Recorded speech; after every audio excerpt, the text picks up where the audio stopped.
boleh mompa, nggak ada alarm yang harus bunyi tiap 2 jam, 3 jam sekali. No, itu big no. Aneh juga sih Iya. ya kalau dipompa pakai Iya, jam ya. iya, jadi pompanya biasanya kan ada orang yang punya jadwal pompa. Dan itu malah Wow, bikin jadi 2 kali capeknya, Dok. Sekarang bener-bener mompa setengah jam anaknya minta nyusu. minta. Jadi Itu iya. kalau belum keisi Nah, that's gimana? it. Itu yang bikin orang jadi berpikir anaknya tidak mau menyusu sama saya.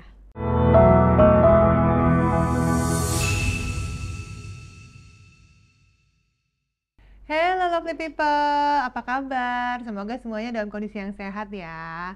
Aduh, kalau ngomongin tentang kesehatan, tampaknya nggak hanya meliputi fisik, tapi juga mental.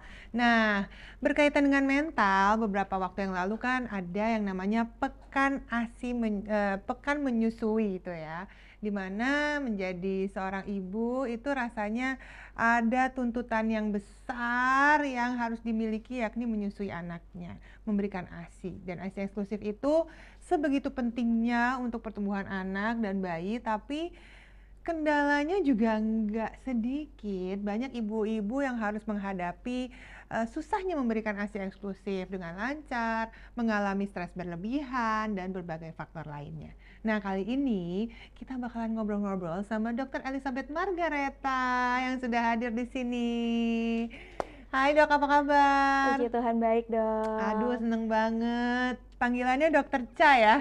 Kayak Ya, yang di Dok Korea Cha. itu ya? Oh iya, benar-benar. Iya, Dok. Dokter Elizabeth ini memang sebenarnya menggeluti laktasi ya? Konsultasi laktasi. Ya, lebih biasanya disebutnya sih konselor menyusui atau Konselor dokter menyusui. laktasi ya, konselor see. laktasi gitu. Oh, jadi saya menggabungkan keduanya Iya, tadi iya, ya? iya, iya. Oke. Tapi memang biasanya Konselor kayak gitu, menyusui. konselor menyusui atau biasa karena mungkin dari orang medis, karena dokter biasa sekarang lebih dikenalnya tuh kayak dokter laktasi gitu sih, Iya, iya, Dok. benar-benar. Aduh, karena sebegitu pentingnya menyusui itu sendiri, jadi sampai seorang ibu itu butuh sebenarnya untuk konsultasi supaya bisa mensukseskan ASI eksklusif 2 tahun. Yes, setuju. Setuju kan? Dan pastinya kalau lovely people semuanya yang lagi nonton juga kan banyak penasaran nih. Banyak juga nih moms-moms yang pada nonton, yang calon moms juga yang penasaran tentang gimana sih seluk-beluk menyusui. Dan emangnya sedemikian rumitnya kah? Nah, dengan begitu aku mau mengajukan pertanyaan-pertanyaan dari netizen plus 62 silakan. terkait tentang menyusui itu sendiri. Jadi aku akan bacain pertanyaan dari netizen ya. Kita masuk ke tanya netizen. Oke, kurang panjang gerakan tariannya. Ya. Oke. Yang pertama, payudara saya sakit karena menyusui. Apa dong yang bisa saya lakukan? Waduh, itu beneran. Tapi nih aku mau curhat dulu nih ya. Iya. Dokter Cha, jadi waktu pertama kali punya anak, hamil pertama, semua dikasih tahu, ya kan? Oh ya, tekniknya gini, menyusui itu melahirkan tuh sakit, nanti induksi gini, nanti pembukaan gini, apalah ya segala macam. Jadi kan sudah mempersiapkan diri. Nanti punya anak bakal begadang segala macam. Tapi nggak ada satupun yang bilang nyusuin itu sakit banget loh, gitu. Nggak ada yang pernah bilang. Jadi pertama kali, oh ternyata gini. Gitu, saya benar sampai teriak dok. Itu kayak dari ruang sebelah kedengeran. Saya teriak, ih kok perih banget gitu. Nah, berarti sebenarnya mungkin banyak banget yang mengiranya menyusui pasti sakit gitu, atau menyusui akan ada masa sakitnya. Sebenarnya kalau menyusuinya dengan cara yang tepat gitu ya, dimulai dari posisi, di mana posisi itu menentukan prestasi. Bener. Dan posisi itu akan melanjutkan tuh ke pelekatan gitu dok, gimana bayinya buka mulut, nyelangap, nempel ke nenen, ke payudara gitu ya. Jadi posisi dan pelekatan ini yang menjadi kunci utama. Namun permasalahannya ketika kita mulai menjadi ibu, payudara ini seringkali menjadi lebih sensitif pasti. Ditambah kita anggaplah mungkin 20-an tahun, 25 tahun sebagai gadis, nggak pernah nih ada yang kenyotin, ya kan? Tiba-tiba ada sensasi yang zrep gitu ya. Pertama pasti asing banget ya, yang nggak biasa. Sekarang dikenyotin atau dinenen itu sering ya, terutama pada bayi. Kalau posisi pelekatannya belum pas, dikenyotinnya sedemikian sering, 1-2 jam udah nenen lagi. Lama-lama tuh pasti merasanya tuh kayak perih banget atau sakit, ya kan? Dan ketika kita baru awal-awal pertama lahiran, gendongnya masih belum enak, belum nyaman, posisinya juga nggak pas gitu ya. That's why anaknya ketika nyelangap atau bikin perlekatan itu, dia jadinya di ujung puting dan dia tahannya pakai gusi. Padahal seharusnya dia tuh nekannya pakai lidah. Jadi masuknya ke arah langit-langit gitu dok. Jadi kalau misalnya aku boleh gambarin sedikit pakai posisi boneka, kalau kita biasanya anak di bedong ya, kita gendongnya biasa otomatis begini, ya kan? Pada ibu baru kalau kita refleks. Halo, kayaknya belum menyapa dia. Oh ya, hai. Ya, jadi kalau misalnya biasa digendong yang menghadap ke atas, sedangkan kalau kita pakai yang lain kan enak aja yang ngikut ya. Kalau posisi nenen, dia kan adanya di posisi badan kita nih. Sering kali kesalahan yang paling utama tuh anaknya dibikin jadi nengok seperti ini. Padahal seharusnya badan-badannya ikut balik begini. Jadi agak miring ya? Iya, karena ketika dia ngadepnya ke atas, cuma kepalanya yang kita tengokin, dia nggak bisa masuk lebih dalam, dia cuma tahan pakai gusinya seakan seperti menggigit. Dan jadi kayak susah banget buat dapetin. Jadinya sakit kan rasanya? Betul. Pertama kali ASI mengalir juga melalui puting itu juga rasanya ada sensasinya. Perihnya dok? Betul, ya betul. Ya kan, tapi itu enggak selamanya. Seharusnya sebentar aja. Jadi kayak buat pas perkenalan pertama, that's why kalau misalnya kita ngerasa ada kendala nih, langsung cepet-cepet temuin konselor di rumah sakitnya, temuin dokter laktasinya, maksudnya minta tolong dok dicekin yuk. Karena kalau misalnya posisi pelekatan udah tepat, kita perlu juga ngecek misalnya di bayinya sendiri. Karena nggak cuma posisi pelekatan berarti kan dari faktor ibu nih, kita yang mengarahkannya. Tapi ada juga faktor lain yang nggak sering sih, maksudnya jarang, ada beberapa permasalahannya ke baby, misalnya ada tongue tie, lip tie, tapi bukan selalu begitu ya, nggak segelintir kecil aja gitu biasanya. Jadi case by case ya? Iya, case by case. Kalau posisi pelekatan udah tepat, tapi kok masih sakit banget ya, udah deep nih, nggak jauh. Biasanya kan kalau posisinya udah diginiin, tapi karena pakai korset, pakai apa, anaknya jauh begini, posisinya juga jadi nggak nyaman, anaknya ketutupan hidungnya gitu. Nah ini kita periksa lagi, kok udah posisinya bagus, pelekatannya bagus, masih sakit nih dok. Kita cek, oh anaknya ya, coba lihat yuk anaknya gimana gitu. Nanti baru telusurin lagi seperti apa supaya mengatasi kalau solusi yang permasalahannya tadi. Soalnya dok, ini kan penting ya. Jadi kalau misalnya ada rasa sakit, pasti ibunya jadi reluctant nih, jadi nolak. Betul. Nggak enak, kan nggak nyaman nyusuin nih, menyakitkan. Akhirnya nggak dilanjutin.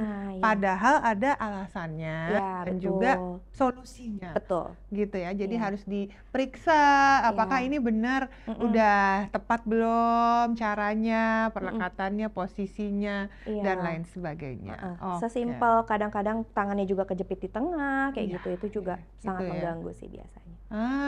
Gitu. Jadi kadang-kadang ada hal kecil yang kita nggak kepikiran. Kita nggak kepikiran, kayak seperti neken-neken payudara juga dok. Gimana maksudnya? Iya, jadi kayak misalnya kan ada misalnya nyusuin nih, terus bayinya udah netek nih anggapannya, tapi kok bayinya rewel ya. Ternyata karena kitanya neken-neken payudara. Jadi salurannya terhambat. Iya, jadi dari situ berlanjut tuh ke keluhan yang berikutnya. Seperti misalnya ASI-nya kok seret ya dok, anakku nangis melulu. Oke, ini ada pertanyaan lanjutannya juga nih. Oke. Seberapa sering sih emang harus menyusui bayi dan berapa lama waktu dalam per kali menyusuinya? Oke, kita perlu ingat dulu kalau misalnya bayi itu kan manusia seutuhnya ya. Ada kalanya haus, ada kalanya lapar. Jadi kalau ditanya seberapa sering, sebenarnya sebaiknya on demand. Tapi biasanya di 1-2 bulan pertama atau masa-masa newborn, kita tuh biasanya mengarahkan kurang lebih di 1-2 jam sekali atau 2-3 jam kalau di posisi malam ya. Kenapa demikian? Karena kalau di newborn yang masih pola tidurnya masih belum beraturan, kadang-kadang dia kalau anaknya kalem dok, sukanya bablas tidur aja gitu ya. Iya, malas bangun. Kan? Jadi kita yang lebih proaktif tuh 2 jam, kalau anaknya belum bangun ya udah yuk dibangunin, terutama 1 bulan pertama. Lalu seberapa lama gitu ya, itu juga tergantung si haus dan lapar tadi. Ada kalanya nih, sekarang anaknya nangis ngek gitu ya, minta nenen, kita udah nenenin nih, cuman kecep 5 menit tidur lagi dia. Ya 5 menit tidur lagi, kita coba bangunin dia udah lepasin. Ya it's okay, mungkin dia cuma haus aja, yang nantinya mungkin kita kenal dengan for milk, hind milk, dimana dia cuma mau ASI encer ya, hausnya dia aja.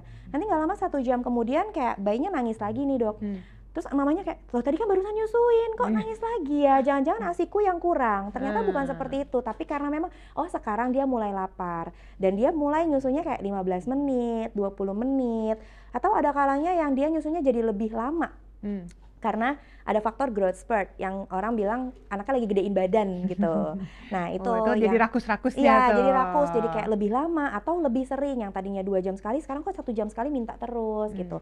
Dan itu ya balik lagi harus diikutin aja on demand ke babynya dan dipantau pastinya ya, baik berat badannya, bagaimana frekuensi buang air kecilnya, supaya kita tahu oh sebenarnya emang anaknya memang lagi gedein badan nih, oh seperti apa proses menyusuinya seperti itu. Oke, jadi emang ini juga berkaitan sama karakteristik si anaknya juga. Betul, setuju. Setiap anak itu berbeda. Yes. Iya, Dokter Cha ini anaknya 3, Iya. 2 cowok ya, 1 cewek. 1 cewek. Anak aku 1 cewek, 1 cowok. Udah sepasang. Itu udah beda banget ya. Waktu anak pertama aku tenang sekali, anak kedua ya ampun rakusnya ya kan. Jadi beda-beda. Bener. Tapi sebagai working mom, kita tentu boleh dong ya mengandalkan ASI perah. Oh pasti boleh dong dan Untuk disimpan, disarankan. Nah pertanyaannya, Ya. berapa lama sih kalau saya ini bisa nyimpan ASI yang udah dipompa dan bolehkah menggunakan kembali ASI yang tersisa? I see. Sebelum itu mungkin aku sedikit memberikan informasi dulu nih terkait ASI perah. Ya supaya paham dulu manajemennya seperti apa sih. Ibu bekerja itu disarankan untuk belajar melakukan pemerahan. Tapi biasanya kita sebagai konselor atau dokter laktasi itu akan menganjurkan, Bu, kan ada cuti 3 bulan nih. Jadi 2 bulan pertamanya fokus ya direct breastfeeding-nya. Jadi nggak dari awal ujuk-ujuk gendutin kulkas. Saya selalu punya tagline atau selalu kayak punya prinsip yang saya omongin ke pasien bahwa ke klien atau ke ibu-ibu selalu bilang, ingat ya yang perlu digendutin itu baby-nya, bukan kulkasnya gitu. Karena ketika kita punya mindset bahwa oh aku habis lahiran aku mau kerja harus tabung sedemikian banyak di kulkas, itu bikin ibunya jadi stres, jadi kelelahan yang berdampak keseluruhan dok. Itu parah banget karena ketika kita udah punya mindset saya harus pompa-pompa dari mulai awal kelahiran itu udah keliru besar. Jadi yang perlu diperhatikan adalah 2 bulan pertama fokus gimana belajar gendong, bagaimana neteinnya, anaknya mantep dulu. Karena ketika nanti udah bulan kedua baru bulan ketiga 1 bulan ini kita mulai belajar. Belajar manajemen si ASI perahnya itu seperti apa, jam berapa sih dia akan mompa ketika di kantor, di mana itu akan mengikuti jam anak menyusu. Jadi bukan harus tabung dari awal, nggak sama sekali. Biasanya saya kasih sedikit tips ya, buat ibu-ibu kalau mau tenang 2 bulan pertama nggak apa-apa nih direct breastfeeding. Menyusui sedemikian rupa, sesering mungkin kapanpun bayi mau, kapan boleh mompa, nggak ada alarm yang harus bunyi tiap 2 jam 3 jam sekali. No, itu big no. Aneh juga sih ya kalau dipompa pakai jam ya. Iya, jadi pompanya biasanya kan ada orang yang punya jadwal pompa. Dan itu malah bikin jadi 2 kali capeknya dok. Sekarang mompa setengah jam anaknya minta nyusu. Jadi itu kalau belum keisi gimana? That's it. Itu yang bikin orang jadi berpikir anaknya tidak mau menyusu sama saya. Yang ujung-ujungnya jadi bingung puting. Lingkaran setan dok. Iya, berarti kan memang harus diutamakan anaknya dulu. Betul. Jadi kapan boleh memompa direct breastfeeding? After that, ketika udah anak kan kita dikasih 2 payudara sama Tuhan, puji Tuhan ya. 1 payudara aja tuh dari penelitian mengatakan bahwa sebenarnya cukup banget buat anak. 1 lagi kayak tambahan. Ketika anak udah puas nyusu 1, ya satunya lagi mulai penuh, ya boleh aja dipompa tanpa ada batasan harus kapan-kapannya. Dan tanpa ada batasan berapa harus milih. Iya betul, nggak ada milih-milihan. Dan biasanya saya kasih tips tambahan kalau ibunya full direct breastfeeding at all di rumah benar-benar full, boleh mompa senyamannya kapanpun sempat aja. Biasanya malam sebelum tidur mompa. Dan pagi saat bangun mompa. Sebenarnya dengan 2 sesi ini aja kita anggaplah 2 sesi 1 kantong aja udah nyempil terus di kulkas. Jadi nggak usah ngoyo yang harus jadwalin, malah nanti anaknya ketika nyusu nggak dapet, anaknya rewel ketika nyusuin, lepas malah jadinya kan sekarang mompa buat dikasihin ASI perahnya itu kan jadi lingkaran setan ya malahan. Malah jadi PR kan? Betul. Udah mompa capek-capek, nyuci botol. Iya, nyuci botol. Jadi malah ngasih lelah anaknya banget. dari situ, ngapain ya Jadi kan? struggling malah ningkatin resiko baby blues yang jadi berlanjut. Karena pas awal-awal digembleng tuh harus pompa-pompa. Berarti tipsnya mungkin kalau habis menyusui, begitu ada sisa baru boleh buat kulkas. Iya boleh, Tapi benar. dahulukan anaknya. Benar, nggak usah selalu setiap kali habis nyusuin mompa supaya nggak hyperlactation juga, nggak hyperstimulasi, tapi sesempatnya aja. Tapi ada yang lucu dok, karena botol nyimpennya biasanya kan udah takarannya, iya, pengennya penuh gitu ya, padahal produksinya kan belum tentu sama dengan botol. Iya betul. Jadi hasil pompa itu tidak menggambarkan apa yang di dalam payudara. Seringkali orang punya pompa bagus pun belum tentu bisa pakainya, Dok. Bisa kosong, apa Iya, gitu belum jadi tentu ya? memang ada teknik skillnya lagi. Ritme pompanya, pencetan-pencetan itu tuh ada kayak ibarat kayak rumusnya gitu loh. Maksudnya tekniknya tuh harus dipelajari.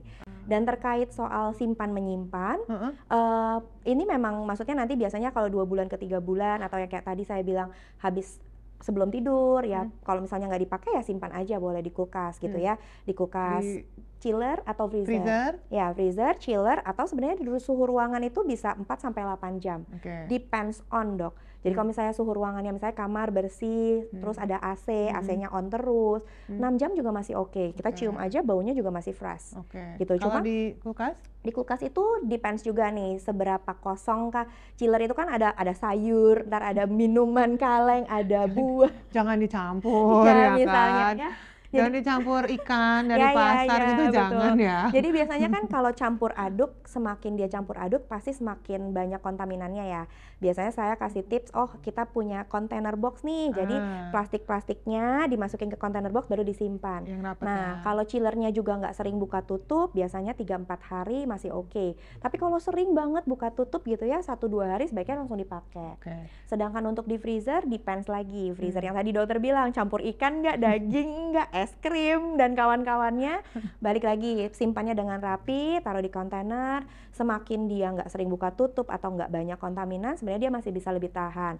Kalau dia freezernya yang satu pintu nih, kulkasnya, kan ada yang kayak kulkas hotel, Dok, Ya, yang di itu dalamnya. paling bisa cuman setengah, 1 bulan lah, 1 bulanan. Oh, bisa ya 1 bulan 1 bulan, ya? kurang Oke. lebih ya, 2 sampai 1 bulan, 2 minggu sampai 1 bulan. Oke. Tapi kalau dia yang pisah 2 pintu dengan campur-campur, biasanya disaranin 1 sampai 3 bulan. Oke. Kalau kayak yang sekarang banyak ya sewa freezer Freezer ASI, iya betul. iya. Jadi freezernya full buat ASI gitu ya. Khusus ya. Itu bisa 6 bulan sampai 1 tahun sebenarnya.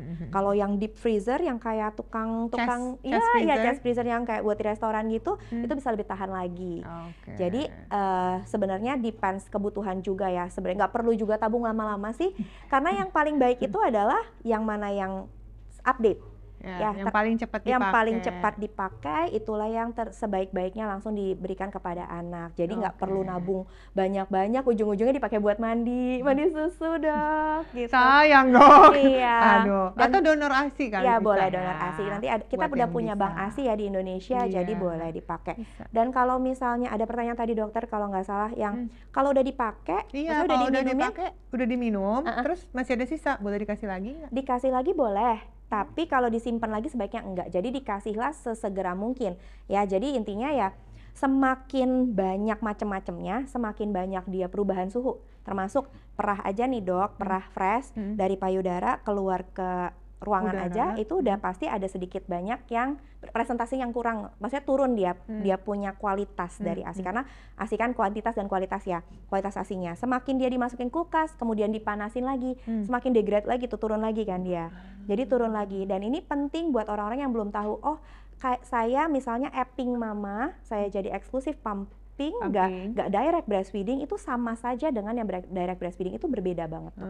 Totally different, which is kalau orang dulu suka ngomong nih, Dok, kayak anak ASI tuh kalau sakit ditetein aja gitu ya, atau anak ASI kalau misalnya ini ASInya bisa jadi obat dan lain-lain misalnya, itu memang sesuai dengan apa yang dibutuhkan anak di saat itu, anaknya demam dan lain-lain. Tapi kalau kita nggak ada kontak balik ya, jadi cuman pakai pompa mesin aja, ini kan miss ya, jadi gap gitu, Dok. Jadi ibaratnya anaknya ya nggak bisa kasih kabar ke mamanya dia lagi demam kah atau apa gitu. Dan itu yang sangat disayangkan. Banyak orang yang salah pikir gitu, oh ya nggak apa-apa deh, aku udah jago kok, ASIku berlimpah, akunya maunya mompa-mompa. Anaknya dipegang sama helper misalnya babysitter atau neneknya atau siapa, mamahnya sibuknya dengan pompa. Ini yang sangat disayangkan. Jadi bukan yang nggak boleh mompa nih, Dok, boleh, tapi sebaiknya tidak meninggalkan direct breastfeeding. Gitu. Paling nggak tentunya ini penting banget ya untuk tumbuh kembang anak. Pasti. 6 bulan pertama nih ya, itu kan goalsnya ya. Betul. Oke. Jadi benar-benar difokusin dulu deh, diutamain. Nanti selebihnya ya berjalannya waktu pasti bisa ngikut.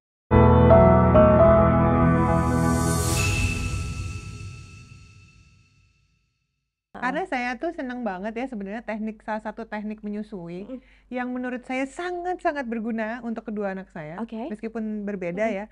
Tapi ini saya dapetin dari konsultasi ke dokter laktasi waktu itu. Apa tuh, Dok? adalah posisi anak Ah. menyusui ke belakang. Oh, iya iya, benar benar benar. Jadi selama ini kan kayak gini ya, Ya. nyusuin ya.